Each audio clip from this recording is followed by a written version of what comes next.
تیرا کلام رہے گا قائم پہاڑ جب نہ رہے خدایا، تیرے منہ کی ایک بات بھی ٹلے گی نہ چاہے کچھ بھی ہو، تیری مان دیے ہے زندہ سونے سے بھی قیمتی، میرا دل یہ دے گواہی ہے یہ کتاب عظیم، نازل کرے اپنا کلام شکستہ دلوں کو سکون ملے، تاریکی دور ہو میری راہیں روشن کر، دل اپنا کلام کثرت سے اے خدا بدل دے، رہائی دے کثرت سے پھل ملا، کلام رہے گا قائم پہاڑ جب نہ رہے خدایا، تیرے منہ کی ایک بات بھی ٹلے گی نہ چاہے کچھ بھی ہو۔ عزیز ناظرین، میں ایاز ظریف آپ تمام دیکھنے والوں کو ہمارے روز کے بائبلی مطالعاتی پروگرام کی نئی قسط میں خوش آمدید کہتا ہوں۔ ابھی ہم امثال کی کتاب کا مطالعہ کر رہے ہیں جو تیسری نظمی کتاب ہے۔ آج ہم اس کے چوتھے باب کا مطالعہ کریں گے جو حکمت کے کمال کے متعلق بتاتا ہے۔ پچھلی قسط میں ہم نے حتمی نتیجے کے متعلق بات کی کہ دنا جلال کے وارث ہوں گے لیکن احمقوں کی ترقی شرمندگی ہوگی۔ میں دل کی گہرائی سے دعا کرتا ہوں کہ آپ ان لوگوں میں سے ہوں جو خدا کے کلام کو سنجیدگی سے لیتے ہیں اور اسے اپنے دل میں رکھ لیتے ہیں تاکہ اس کے خلاف گناہ نہ کریں۔ پروگرام کے باقاعدہ آغاز سے پہلے میں اسٹوڈیو میں موجود خادمین کا خیر مقدم کروں گا۔ بھائی عصام خوش آمدید۔ بہت شکریہ بھائی معین خوش بہت آمدید۔ شکریہ بھائی۔ اور اسٹوڈیو میں آئے دیگر مہمانوں کو بھی خوش آمدید۔ بھائی عصام، میں چوتھے باب کی چند آیات پڑھنا چاہوں گا، اس کے بعد میں آپ سے سوال کروں گا۔ اے میرے بیٹو، باپ کی تربیت پر کان لگاؤ اور فہم حاصل کرنے کے لیے توجہ کرو، کیونکہ میں تم کو اچھی تلقین کرتا ہوں، تم میری تعلیم کو ترک نہ کرنا، کیونکہ میں اپنے باپ کا بیٹا تھا اور اپنی ماں کی نگاہ میں نازک اور اکیلا لاڈلا۔ باپ نے مجھے سکھایا اور مجھ سے کہا، میری باتیں تیرے دل میں رہیں، میرے فرمان بجا لا اور زندہ رہ، حکمت حاصل کر، فہم حاصل کر، بھولنا مت اور میرے منہ کی باتوں سے برگشتہ نہ ہونا۔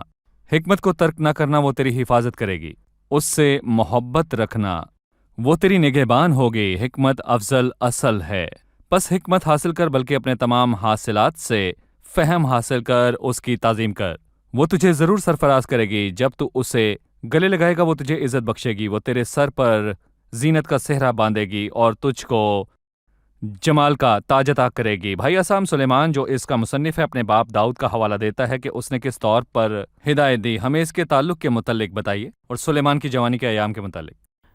در حقیقت یہاں سلیمان اپنے باپ کے متعلق کچھ کہتا ہے کہ باپ نے مجھے سکھایا اور مجھ سے کہا، جس کا مطلب یہ کہ ان میں سے کچھ ہدایت حقیقی طور پر اسے دی گئیں اور چند اور اس میں سے داؤد کی زندگی میں خود دیکھیں، اور در حقیقت داؤد کو یہ الزام دیا جاتا ہے کہ اس نے اپنے بچوں کی پرورش ٹھیک سے نہیں کی۔ ایسا لگتا ہے کہ سلیمان ایک نازک جوان ہی جو تھا، سخت جان نہیں۔ وہ اپنے متعلق اپنی زبان میں کہتا ہے کہ نازک کا مطلب ہے لاڈلا، جو سخت جان نہ ہو، اور ایسا اخیر ایام تک ہوتا رہا، جیسا کہ ہم پہلے سلاطین اور اس کے دوسرے باب میں پڑھتے ہیں۔ داؤد کے مرنے کے دن نزدیک آئے، اس نے اپنے بیٹے سلیمان کو وصیت کی اور کہا، یہ واحد الفاظ ہیں جو سلیمان نے ذاتی طور پر کہے۔ میں آپ کو یاد دلاتا چلوں، اور اس نے کہا، میرے باپ نے مجھے سکھایا اور مجھ سے کہا، میں اسی راستہ جانے والا ہوں جو سارے جہاں کا ہے، اس لیے تو مضبوط اور مردانگی دکھا۔ لگتا ہے کہ اسے ذرا مضبوط بننا پڑا، لیکن یہ واضح ہے کہ سلیمان نے نصیحت کو محتاط ہو کر سنا، اور جو موسیٰ کی شریعت میں لکھا ہے اس کے مطابق خداوند اپنے خدا کی ہدایت کو مان کر اس کی راہوں پر چل، اور اس کے آئین پر اور اس کے فرمانوں اور حکموں اور شہادتوں پر عمل کرتا کہ جو کچھ تو کرے اور جہاں کہیں تو جائے سب میں تجھے کامیابی ہو۔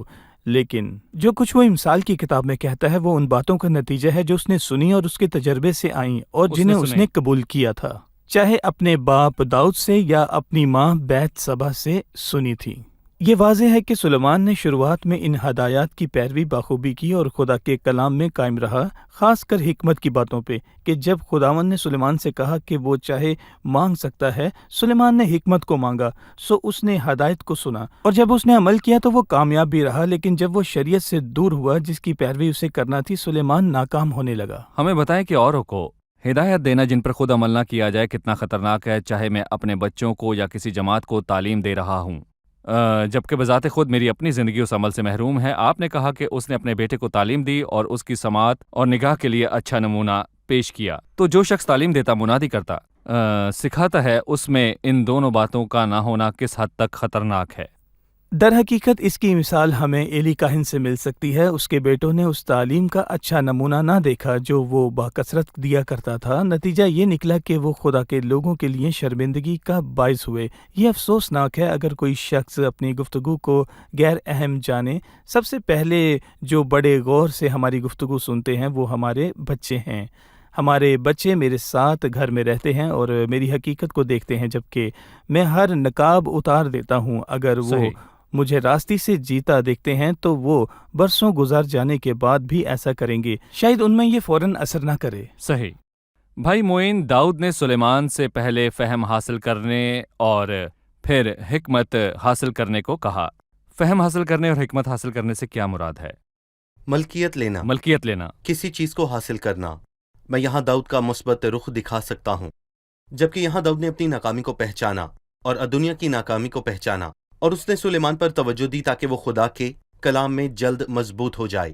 اس حصے میں جو بھائی نے پڑھا ہے، اس سے ہم یہ سمجھتے ہیں کہ اس سے پیشتر کہ وہ اسے خدا کے گھر کی تعمیر کا حکم دے، اس نے اسے خدا کی شریعت میں قائم رہنے کا حکم دیا کہ اگر وہ اس میں قائم رہے اور اس کے مطابق چلے تو اس کے لیے خداوند کے گھر کی جگہ کو تعمیر کرنا آسان ہوگا۔ حکمت اور فہم حاصل کر ان کی ملکیت لے، ان کو فراموش نہ کر، اور صرف اچھے حالات میں ہی ان پر قائم نہ رہ کہ جس گھڑی مصیبت آئے تو اسے بھول جائے جو کچھ بائبل میں لکھا ہے اور کسی اور ہی طور پر اس کا حل ڈھونڈنے لگے۔ وہ تیری حفاظت کرے گی اور تو اس سے محبت رکھنا، وہ تیری نگہبان ہوگی۔ سو جب آپ خداوند کے کلام سے محبت رکھتے ہیں، اور میرا مشورہ ان لوگوں کے لیے ہے جو شکایت کرتے ہیں کہ انہیں خدا کا کلام سمجھنے میں مشکل آتی ہے، لیکن بائبل سے محبت کریں تو آپ کو اس کی سمجھ آئے گی۔ وہ آپ کو راہ سے بھٹکنے نہیں دے گی جس پر خدا چاہتا ہے آپ چلیں۔ جی ٹھیک ہے، ہم یہاں پر وقفہ لیں گے اور پھر مہمانوں کے سوالات کے ساتھ حاضر ہوں گے۔ ناظرین، ملتے ہیں ایک چھوٹے سے وقفے کے بعد۔ اس دوران اگر آپ کا کوئی سوال ہو تو وقفے کے دوران دی گئے پتے پر ارسال کیجیے، خدا ان کے فضل سے ہم اس کا جواب آپ کو ضرور دیں گے۔ ملتے ہیں وقفے کے بعد۔ بت پرستوں کا یہی رد عمل ہوتا جبکہ وہ اپنے پڑوسی مسیحیوں کی زندگی کو دیکھتے، جبکہ مسیحیت اپنے پہلے ادوار میں تھی۔ وہ ان مسیحیوں کی نئے طرز زندگی پر حیرت زدہ تھے، جبکہ ان کے برتاؤ میں نیا پن آیا جو کہ پہلے نہ تھا۔ غیر ایماندار آج بھی یہی سوچتے ہیں کہ مسیح کے پیروکار غلط طرف جا رہے ہیں۔ غیر ایمانداروں کا منتخب کردہ راستہ اچھا اور صحیح لگ سکتا ہے، لیکن بالآخر ابدی بربادی کی طرف لے جاتا ہے۔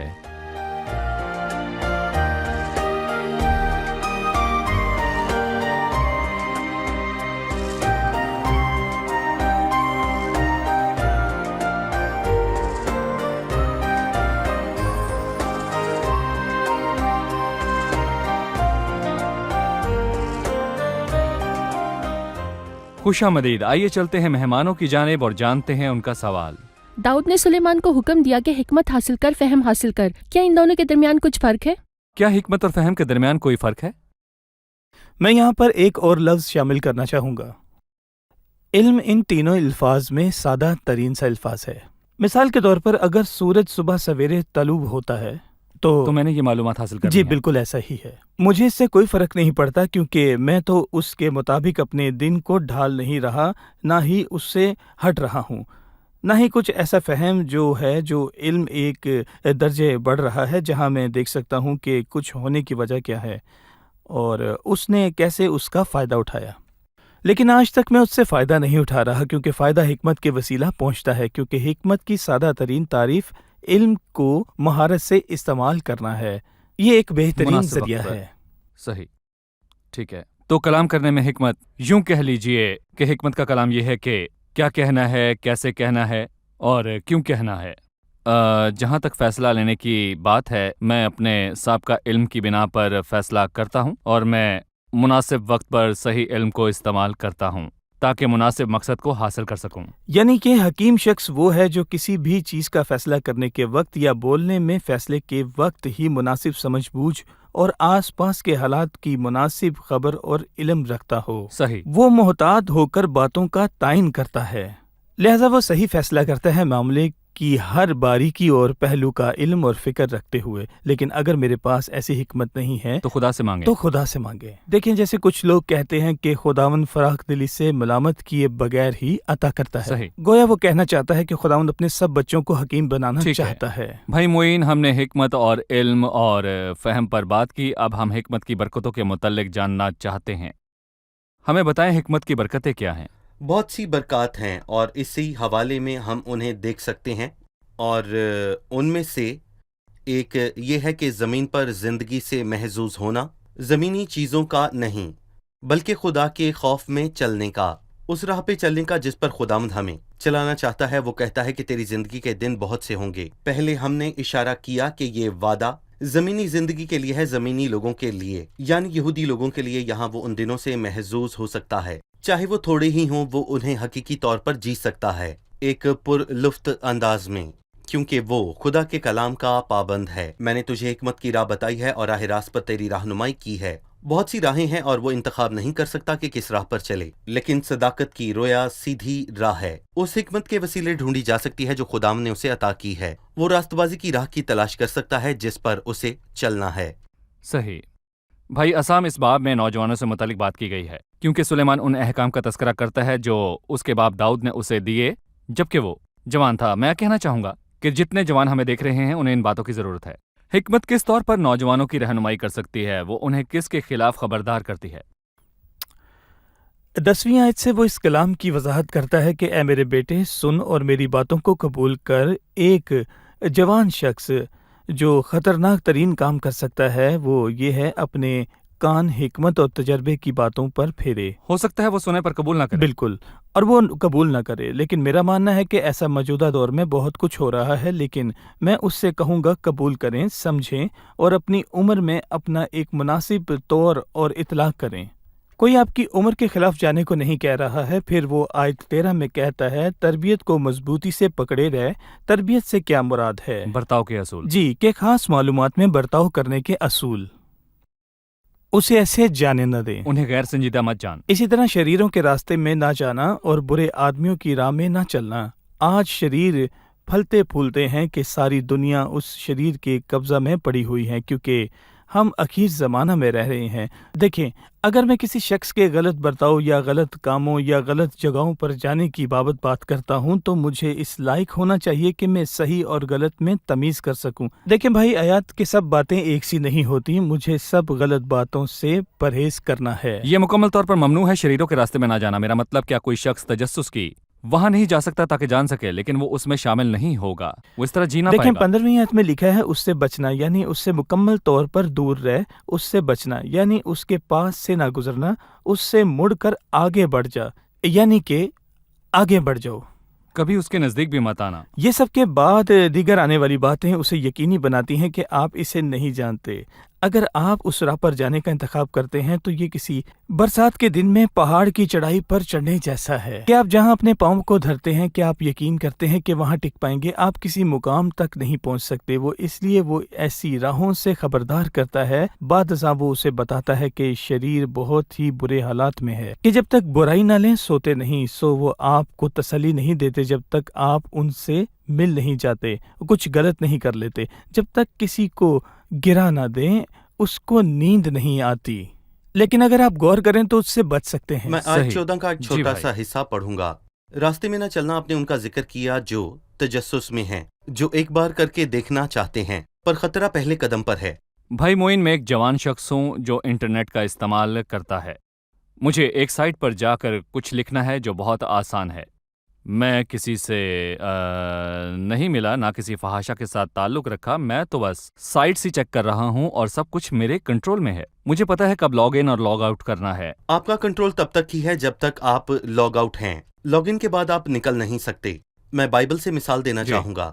لیا کی بیٹی دینا جو یعقوب سے پیدا ہوئی، گناہ کرنے باہر نہیں گئی تھی، وہ اس ملک کی عورتوں کو دیکھنے کو نکلی تھی کہ وہ کیسے بولتی ہیں، کیسے پہنتی ہیں، کیسا برتاؤ کرتی ہیں، نہ کہ ان کی تقلید کرنے کو۔ وہ باہر نکلی لیکن واپس نہ آئی۔ سو آپ کہنا چاہتے ہیں کہ افسوسناک اختتام کی شروعات سب پہلے نیک قدم پر ارادوں منحصر سے ہے۔ ہوتی ہے۔ بالکل، اس نے پہلا قدم اٹھا لیا جس کے فوراً بعد ہی وہ پستی کا شکار ہو گئی۔ بائبل میں لکھا ہے کہ شریروں کی راہ پر نہ جانا، ان سے بچنا، اس کے پاس سے نہ گزرنا، مطلب آگے مت بڑھنا، 2 یا 3 قدم دیکھنے کو بھی مت بڑھنا۔ بھائی ایاد، میں ان مثالوں پر عملی بیان دینا چاہوں گا جو ابھی آپ نے فحش فلموں کی سائٹس کے حوالہ سے کی ہیں، کہ ایک جوان شخص ایسی سائٹ کو دیکھنے کے 3 سیکنڈ بعد ہی افسوسناک حالت میں 3 پہنچ جاتا سیکنڈ۔ ہے۔ جی، ہوتا یہ ہے کہ دماغ کچھ کیمیکلز کو پیدا کرتا ہے جو ان تصاویر کو اس کے ذہن میں پختہ کرتے جاتے ہیں اور ان تصاویر کو لطف سے منسلک کرتے ہیں، سو وہ اپنی باقی کی زندگی یا ایک طویل عرصے تک، جب تک کہ وہ اس مسئلے سے نکل نہیں آتا، ان تصاویر کو یاد کرتا رہتا ہے جو لطف سے منسلک ہو گئی ہو اور اسے دیکھنے کی خواہش کرتا رہتا ہے۔ سو ہو سکتا ہے کہ وہ خود سے عہد کرے کہ وہ پھر اسے نہیں دیکھے کچھ گا۔ دیر بعد وہ 3 سیکنڈ اس کے لیے کافی نہ ہوں گے، وہ ڈوز کو بڑھانے کی خواہش کرے گا۔ جی ہاں، اس سے پہلے 3 سیکنڈ نے اسے اس جال میں پھنسایا تھا۔ جی۔ اگر وہ بھاگ ہی جاتا، اس لیے یوسف حقیقی طور پر سمجھ بوجھ رکھتا تھا، وہ ان 3 سیکنڈز میں نہیں صحیح۔ الجھا۔ اس نے اپنا پیراہن وہیں چھوڑ دیا کہ لے میرا پیراہن یہ رہا کیونکہ میرا دل اس میں ٹھیک نہیں ہے۔ بھائی معین 18ویں اور 19ویں آیت میں لکھا ہے، لیکن صادقوں کی راہ نور سحر کی مانند ہے جس کی روشنی دوپہر تک بڑھتی ہی جاتی ہے۔ شریروں کی راہ تاریکی کی مانند ہے، وہ نہیں جانتے کہ کن چیزوں سے ان کو ٹھوکر لگتی ہے۔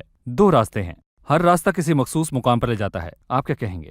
ہمارے سامنے 2 راستے ہیں، پہلا راستہ صادق کا اور دوسرا راستہ شریر کا۔ شریروں کی راہ غالباً یہاں سے شروع ہوتی ہے جبکہ شیطان لوگوں کو دھوکہ دیتا اور انہیں دل فریب چیزوں کی جھلک دکھاتا ہے اور انہیں یوں قائل کرتا ہے کہ یہ راستہ پر لطف راستہ ہے، اور وہ نہیں جانتے کہ وہ تاریکی میں چلیں گے جو بالآخر انہیں ابدی تاریکی میں لے جائے گا، جہاں رونا اور دانتوں کا پیسنا ہوگا۔ جہاں تک ایمانداروں اور صادقوں کی راہ کی بات ہے، اور خداوند نے شروعات میں ہی اس کا حوالہ مشکل راہ کے طور پر دیا، اور یہ راہ خداوند یسوع مسیح ہے جس نے کہا کہ راہ میں ہوں۔ لیکن بطور ایماندار جب وہ اس راہ پر چلتا ہے تو نور سحر کی روشنی کو پاتا ہے، اور جیسے ہی وہ ایک قدم بڑھتا ہے تو وہ دیکھتا ہے کہ خداوند نے اسے اگلے قدم کی رہنمائی دی۔ ایسا احکام ماننے سے ہوتا ہے، اور پالوس رسول کہتا ہے کہ مسیح یسوع جس نے زندگی اور بقا کو اس خوشخبری کے وسیلے سے روشن کر دیا، میں پچھلے حصے اس حصے کو اور زبور 1 کو آپس میں جوڑوں گا، اور ہم نے سیکھا کہ ایک ایماندار کو شرارت کی راہوں سے پرہیز کرنا ہے، اور پھر اس کے بعد میں کہوں گا کہ زبور 1 میں لکھا ہے، مبارک ہے وہ جو شریروں کی صلاح پر نہیں چلتا اور خطا کاروں کی راہ میں کھڑا نہیں ہوتا اور ٹھٹھا بازوں کی مجلس میں نہیں بیٹھتا، اور اس کا اختتام بھی 2 راہوں پر ہی ہوتا ہے۔ زبور 1 کے آخر میں لکھا ہے، کیونکہ خدا صادقوں کی راہ جانتا ہے پر شریروں کی راہ نابود ہو جائے گی۔ یہ صادقوں کی راہ کا انجام ہے اور خداوند اسے جانتا ہے، اس کا انجام جلال ہے، اور شریروں کی راہ کا انجام صرف ہلاکت ہے۔ میں ان کے صحیح۔ لیے ایک تسلی امیز بات کہنا چاہوں گا جو خداوند کی مرضی کے طالب ہیں۔ کبھی کبھار ہم خداوند سے یہ توقع کرتے ہیں کہ وہ ہمیں سب باتیں یکدم بتائے، لیکن نہیں۔ میں سب سے کہوں گا خداوند کے ساتھ چلیں اور خداوند آپ کو قدم با قدم روشنی عطا کرے گا۔ ہم یہاں ایک وقفہ لیں گے، پھر اس کے بعد میں آپ سے ایک سوال کروں گا کہ ہم خدا کی مرضی کو کیسے جان سکتے ہیں اور اس کا تجربہ کر سکتے ہیں۔ مجھے کوئی فیصلہ کرنا ہے، وہ روشنی مجھے کہاں ملے گی جو اس فیصلے کے لیے میری رہنمائی کر سکے کہ سفر کروں یا نہ کروں، ہجرت کروں یا نہ کروں، کس لڑکی سے شادی کروں، کس شعبے کو اپناؤں، مجھے کیسے پتہ چلے گا جبکہ میرے پاس زیادہ ہدایت نہیں؟ اس کے بارے میں جانیں گے ایک چھوٹے سے وقفے کے بعد۔ ناظرین، ملتے ہیں ایک وقفے کے بعد، ہمارے ساتھ رہیے۔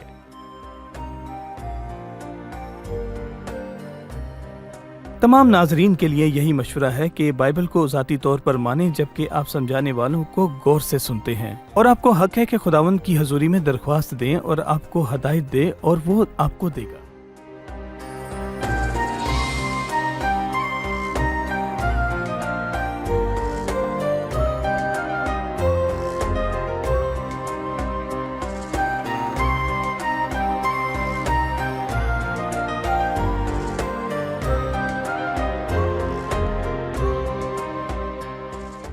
خوش آمدید ناظرین، وقفے سے پہلے ہم نے پوچھا تھا کہ ہم خداوند کی الہی روشنی پر جو خدا آہستہ آہستہ عطا کرتا ہے انحصار کرتے ہوئے کس طرح خداوند کی مرضی کو جان سکتے ہیں۔ جی بھائی عصام، کیا کہیں گے آپ اس بارے میں؟ ہمیں کچھ آپ بتائیے۔